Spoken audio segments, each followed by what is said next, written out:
নমস্কাৰ বন্ধুসকল, আজি মই আপোনালোকৰ কাৰণে এটা লেপটপৰ ৰিভিউ লৈ আহিছোঁ। লেপটপটো মোৰে হয়।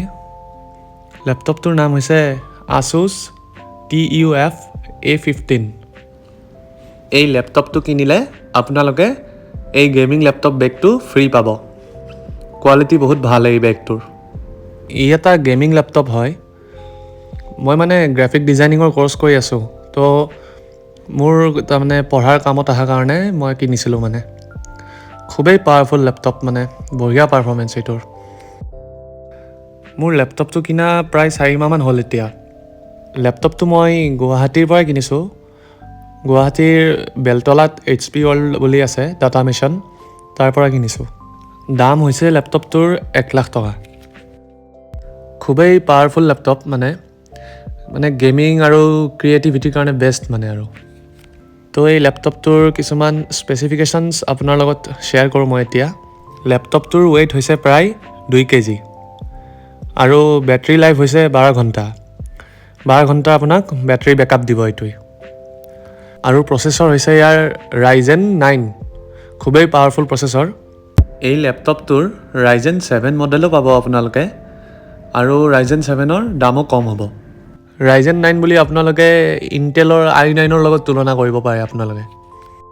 ইয়াৰ ডিছপ্লে হৈছে ফুল HD এণ্টি গ্লেয়াৰ ডিছপ্লে হয়, আৰু কীবৰ্ড হৈছে RGB কীবৰ্ড। RGB হৈছে এই কীবৰ্ডত কালাৰফুল লাইটছ কিছুমান জ্বলি থাকিব এনেকৈ। আৰু গ্ৰাফিক্স কাৰ্ড ব্যৱহাৰ কৰা হৈছে ইয়াত NVIDIA RTX 3060। খুবেই পাৱাৰফুল গ্ৰাফিক্স কাৰ্ড হয়। গেমিং হওক, ক্ৰিয়েটিভিটি হওক, পূৰা স্মুথলি চলে। ইয়াৰ অপাৰেটিং ছিষ্টেম হৈছে Windows 11 64 বিট। ইয়াত গোটেইখিনি আপোনালোকে দেখিছেই এতিয়া স্ক্ৰীণত। মই অথনি কৈছোঁৱে, বিৰাটেই পাৱাৰফুল লেপটপ এইটো। গেমিং হওক, ক্ৰিয়েটিভিটি হওক, এডিটিং হওক, কোনো ধৰণতে প্ৰব্লেম নাপায় আপুনি। বিৰাট স্মুথলি ৰান কৰিব। মই নিজেই আজি 4 মাহ চলাইছোঁ, একো প্ৰব্লেম পোৱা নাই। মই প্ৰমোশ্যন কৰা নাই, কিন্তু সঁচা কথা কৈছোঁ, একদম প্ৰব্লেম পোৱা নাই। আৰু ইয়াত AMD Radeonৰো গ্ৰাফিক্স প্ৰচেছৰ আছে আৰু ইয়াত হাৰ্ড ডিস্ক নাই, ইয়াত আছে SSD আছে 512 GB। হাৰ্ড ডিস্কতকৈ SSD বহু গুণেই ফাষ্ট হয়।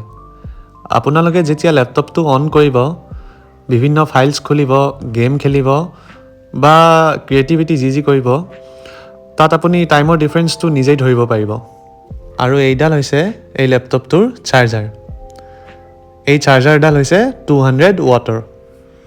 তো বন্ধুসকল, আপোনালোকে যদি এৰাউণ্ড 1 লাখ এটা ভাল গেমিং বা ক্ৰিয়েটিভিটি লেপটপ বিচাৰি আছে, তো এই লেপটপটো এবাৰ নিশ্চয় কনচিডাৰ কৰি চাব পাৰে। তেনেহ'লে আজি ইমানতেই সামৰিছোঁ। অলপ হ'লেও যদি ইনফৰমেশ্যন পোৱা যেন লাগিছে আপোনালোকৰ, মোক কমেণ্টছত জনাব দেই, মোৰ ভাল লাগিব।